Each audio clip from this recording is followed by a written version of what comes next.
হৈছে পাঁচটা ক্ৰাইটেৰিয়া ঠিক কৰি দিছে ট্ৰাইবেল হবৰ কাৰণে মিনিমাম পাঁচটা ক্ৰাইটেৰিয়া ফুলফিল কৰিব লাগিব সব পাঁচটা বৈশিষ্ট্য পূৰণ কৰিব লাগিব বৈশিষ্ট্য এক indication of primitive treat 2 number shyness of contact with community at large 3 number geographical isolation 4 number distinctive culture আৰু 5 নম্বৰটো হৈছে backwardness আদিম অৱস্থা প্ৰাপ্তিৰ লক্ষণ সুস্পষ্ট সংস্কৃতি যাৰ আছে ভৌগোলিকভাৱে বিচ্ছিন্ন ঠাইত যি সকল লোক থাকে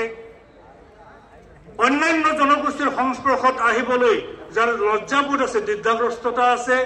যিবিলাক জনগোষ্ঠী সাংস্কৃতিকভাৱে ভাষিকভাৱে শৈক্ষিকভাৱে অৰ্থনৈতিকভাৱে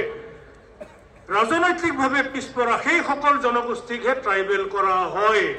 এইটো হৈছে ভাৰত চৰকাৰৰ লোকুৰ কমিটিয়ে ৰিকমেণ্ড কৰা recommendation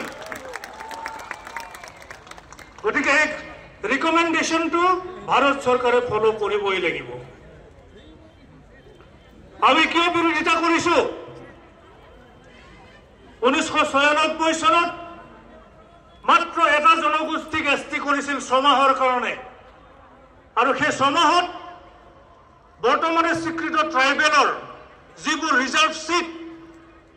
medical college engineering college ayurvedic college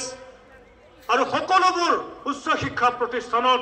ট্ৰাইবেলৰ কাৰণে সংৰক্ষিত আসনবিলাক কুচ ৰাজবংশী ছাত্ৰ ছাত্ৰীয়ে হস্তগত কৰিছিল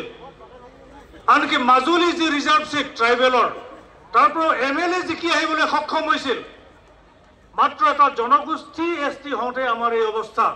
আৰু ছটাকে যদি বৃহৎ আৰু আগবঢ়া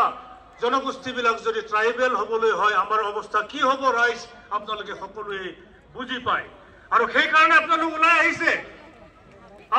আহিছে একেলগে আৱাজ দিবলৈ no further inclusion of any community in the list of ST খোলা কথা ভাৰতে স্বাধীনতা লাভ কৰাৰ ৭০ বছৰৰ পিছত কোনো জনগোষ্ঠীক আৰু ট্ৰাইবেল কৰাৰ এতিয়া দিন আৰু নাই ট্ৰাইবেল কৰিব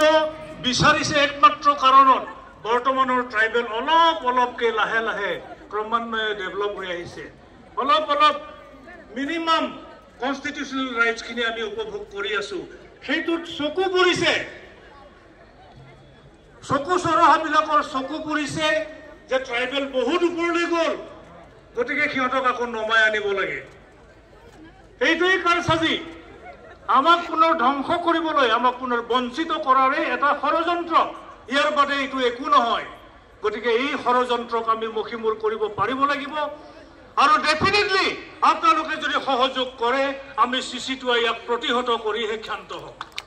এই কথাটো আজি আপোনালোকৰ মাজত কলো মই দীঘলীয়া কথা নকওঁ আজিৰ সময়ত মই মাত্ৰ বসন্ত গগৈ ডাঙৰীয়াক ধন্যবাদ দিব বিচাৰিছো আটাচুৰ সভাপতি ডাঙৰীয়া এই কাৰণে তেখেতক মই ধন্যবাদ জনাম যে তেওঁ আমাক প্ৰমাণ কৰি দিলে যে আহোমসকল বেলেগ বৰ্তমানৰ ট্ৰাইবেল সকল বেলেগ আহোম সকলৰ লগত আমি সমানে সহাৱস্থান কৰিব নোৱাৰো কাৰণ তেওঁলোকৰ কথা বতৰাই বেলেগ তেওঁলোকৰ চৰিত্ৰ বেলেগ তেওঁলোক হৈছে আগবঢ়া আমি বৰ পিছপৰা ইয়াৰ উদাহৰণটো আমি ক'ত পালো শিৱসাগৰ জিলাত জিলা পৰিষদৰ সভানেত্ৰীত যেতিয়া মিচিং মহিলা